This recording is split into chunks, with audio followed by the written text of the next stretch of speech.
আসসালামু আলাইকুম, hello everyone, dear career aspirants.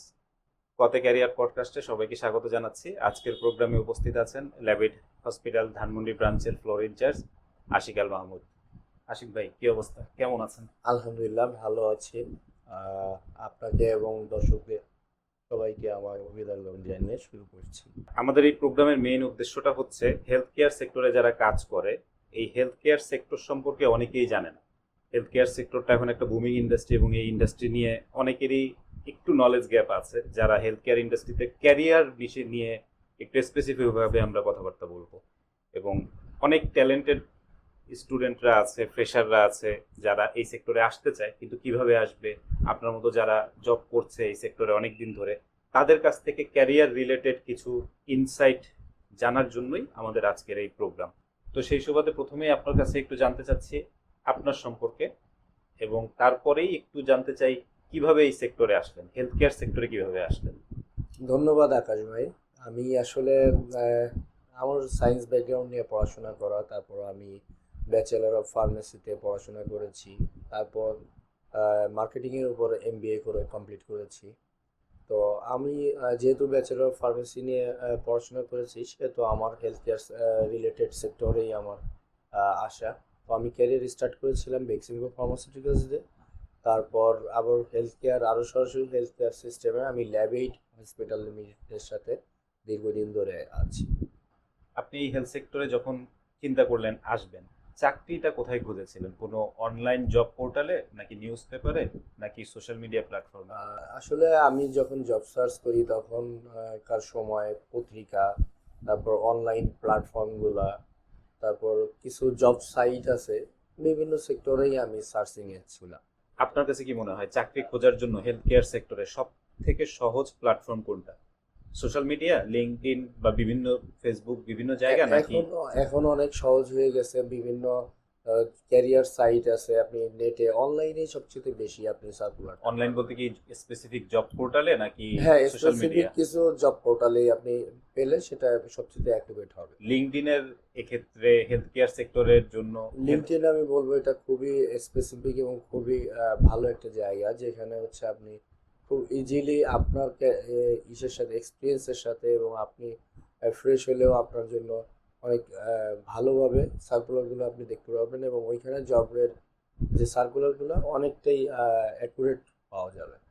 আপনি তো ভালো ভালো জায়গায় চাকরি করে আসছেন, তার মানে এই জিনিসটা প্রুভেন যে কোনো রেফারেন্স ছাড়াও ভালো জায়গায় চাকরি করা যায়। যেটা অনেকের মধ্যে একটা ভুল ধারণা আছে যে রেফারেন্স না থাকলে বুঝি চাকরি হবে না। এটা একসময় আমার মধ্যেও ছিল, বাট আমি আসলে আমার যে দুইটা অর্গানাইজেশন বড়, বেক্সিমকো এবং ল্যাবএইড, মানে বিলিভ করবেন যে আমি কোনো রেফারেন্সের এটা হয়নি। আমি অ্যাপ্লাই করেছি অনলাইনের মাধ্যমে, একটা তো বলেছি পত্রিকার মাধ্যমে, আরেকটা ল্যাবএইডেও অনলাইনের মাধ্যমে। তো ইন্টারভিউ দিয়েছি, একদম উইদাউট রেফারেন্স জব পেয়েছি। তো আচ্ছা, আমি বলবো সবার জন্য, আসলে জব পাওয়ার জন্য কোনো রেফারেন্সের কোনো দরকার নাই। নিজের কোয়ালিটিকে ইমপ্রুভ যত করবেন, আপনি ইনশাল্লাহ তত দ্রুত উপরে উঠতে পারবেন। আপনি তো মার্কেটিং এ কাজ করেছেন অনেকদিন, তো এরপরে আবার মার্কেটিং থেকে অপারেশনসে শিফট করলেন, এই শিফটিংটা কেন?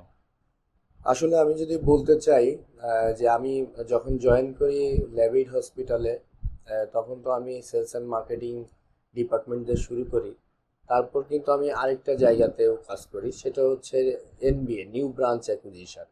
এই নিউ ব্রাঞ্চ অ্যাকুইজিশনের যে নতুন নতুন জায়গাগুলা খোঁজা, অডিট করা, তারপর মালিক পক্ষের সাথে ফাইনালাইজড করা, একটা হসপিটাল করার জন্য ওইখানে কী কী ফ্যাসিলিটিস থাকা দরকার, ভবনের কী কী ফ্যাসিলিটিস থাকা দরকার, ইচ অ্যান্ড এভরিথিংয়ে আমি প্রায় বেশ দীর্ঘদিন কাজ করেছি। লাস্ট কয়েক বছর ধরে আমি আছি হচ্ছে কার্ডিয়াক হসপিটালের লেভেল 3 এবং 4-এর ফ্লোর ইনচার্জ হিসাবে। দেখেন, একটা বিষয় হচ্ছে আপনি কাজ করতেছেন ল্যাভিড হসপিটালে, আপনার ম্যানেজমেন্ট যখন আপনাকে মনে করবে যে যে জায়গাটাকে আপনাকে কাজ করানোর জন্য, আপনি সেটারই করবেন, এবং সেটা আপনার জন্য দেখবেন বেটারমেন্ট হয়। তো আমাকে যখন যে কাজ দিয়েছে, আমার দায়িত্ব দিছে, আমি চেয়েছি যে আমার দায়িত্বটাকে সর্বোচ্চ আউটপুটের মাধ্যমে আমি সেটা করি। তো ম্যানেজমেন্ট যখন যে ডিসিশন দেয়, আমি সেটা। ফ্রেশারদের কি এই মার্কেটিং ডিপার্টমেন্টে কাজ করার সুযোগ আছে? হ্যাঁ, অবশ্যই আছে। ফ্রেশার সবাই তো আসলে পড়াশোনার পরে এক্সপিরিয়েন্স থাকে না। তো ফ্রেশার অনেক সময় বড় বড় হসপিটাল এবং বিভিন্ন প্রতিষ্ঠান ফ্রেশার নিয়োগ দেয়। তো সেখানে কিছুদিন কাজ করলে তারা এটা সহজে শিখতে পারবে। মার্কেটিং এ চাকরি করার জন্য কি মার্কেটিং এই মেজর বা মার্কেটিং নিয়েই পড়াশোনা করে আসতে হবে, নাকি অ্যাকাউন্টিং থেকে কেউ পড়াশোনা করে আসছে সেও মার্কেটিং এ চাইলে চাকরি করতে পারবে? দেখেন, আমার কিন্তু ব্যাকগ্রাউন্ড ছিল ব্যাচেলর অফ ফার্মেসি, তারপর হচ্ছে আমি এমবিএ করি হচ্ছে মার্কেটিংয়ে।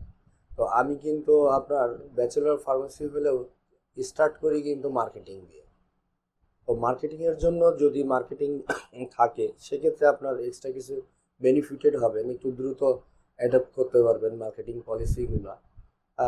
এই জন্য একটু বেটার হয় আর কি বিবিএমবিএ করা থাকলে। আর হসপিটাল হেলথ কেয়ার সেক্টরে আপনার একটু সায়েন্স ব্যাকগ্রাউন্ড থাকলে বা ব্যাচেলর অফ ফার্মেসি থাকলে উইথ যদি আপনার এমবিএটা থাকে তাহলে সবচেয়ে ভালো হয়। মার্কেটিং এ কাজের প্রেশার কেমন? হ্যাঁ, মার্কেটিংয়ে কাজের প্রেশার আছে, কাজের প্রেশার প্রত্যেকটা সেক্টরেই আছে, মার্কেটিংয়েও আছে। অন্য কোনো সেক্টরে কাজ করে আসছে কেউ একজন 4 বছর বা 5 বছর কাজ করে আসছে, সে এখন চিন্তা করছে হেলথ কেয়ার সেক্টরে কাজ করবে, স্পেসিফিক ভাবে মার্কেটিং এ কাজ করবে।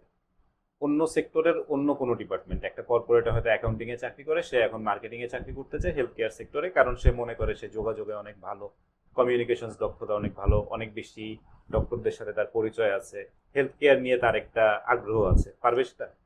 প্রথমত বলবো আমি যে সে যে ডিপার্টমেন্টে ছিল যদি সেই ডিপার্টমেন্টেই ফোকাস দিতে পারে বেটার। আদারওয়াইজ সে যদি হেলথ কেয়ার সেক্টরে আসে, মার্কেটিংয়ে স্পেসিফিক আসে, তাকে ওয়েলকাম, সেও পারবে। এখন একটু রিমিউনারেশনের বিষয়ে আসি।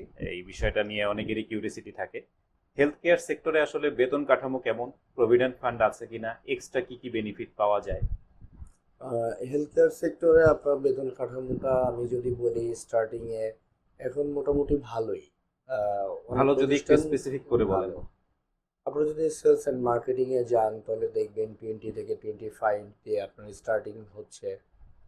দেন আপনার এক্সপিরিয়েন্সের উপর বেস করে এটা মানে মানে কি বলবো, এক্সপিরিয়েন্স এবং দক্ষতার উপরে বেস দক্ষতার করেও। উপরে করে এটা আপনার 5-6 ডিজিটেও চলে যেতে পারে। আচ্ছা, আমার পরের প্রশ্ন এটা ছিল, অলরেডি উত্তর দিয়ে দিয়েছেন যে হেলথ সেক্টরে মার্কেটিং এ চাকরি করে 6 ডিজিট স্যালারি ড্র করা যায়। Right, right. টাইমটা একটু বলেন। একটা মানুষ যদি খুব বেশি ডেডিকেটেড থাকে, কত বছর চাকরি করার পর সে 6 ডিজিট স্যালারি হিট করতে পারবে? আমার মনে হয় এটা 10 ইয়ার্স। কমপক্ষে 10 বছর হেলথ কেয়ারে কাজ করলে দশ সে বছর 6 ডিজিট স্যালারি হিট করতে পারবে। হিট করতে পারবে। হাসপাতালে চাকরি করলে কি কর্পোরেট ভাইব পাওয়া যায়? হ্যাঁ, আপনি দেখবেন যে আমাদের বাংলাদেশে অনেক রিনাউন অনেক হসপিটাল আছে যেখানে গেলে আপনি একটা কর্পোরেট ফিল পাবেন। হেলথ কেয়ার সেক্টরে মার্কেটিং বা সেলসে যারা কাজ করে তাদের কম্পিউটার জানা কতটা জরুরি? তো এখন প্রত্যেকটা সেক্টরেই কম্পিউটার জানাটা প্রত্যেকের জন্যই খুবই জরুরি না, মানে ম্যান্ডেটরি। স্পেসিফিক ভাবে যদি জানতে চাই, কোন কোন অ্যাপ্লিকেশনগুলো অবশ্যই জানতে হবে? সেক্ষেত্রে আমি বলবো যে অফিস টুলসগুলো যেমন এমএস ওয়ার্ড, তারপর এক্সেল, পাওয়ার পয়েন্ট এবং ইন্টারনেট ব্রাউজিং, এগুলাকে আপনাকে জানতেই হবে। হেলথ কেয়ার সেক্টরে তো বিভিন্ন সফটওয়্যার ব্যবহার করে, তো এই সফটওয়্যারের উপর যাদের ট্রেনিং নেই, বিশেষ করে যারা ফ্রেশার এই সেক্টরে এসে চাকরি করবে, তারা কি এসে অ্যাডপ্ট করতে পারবে?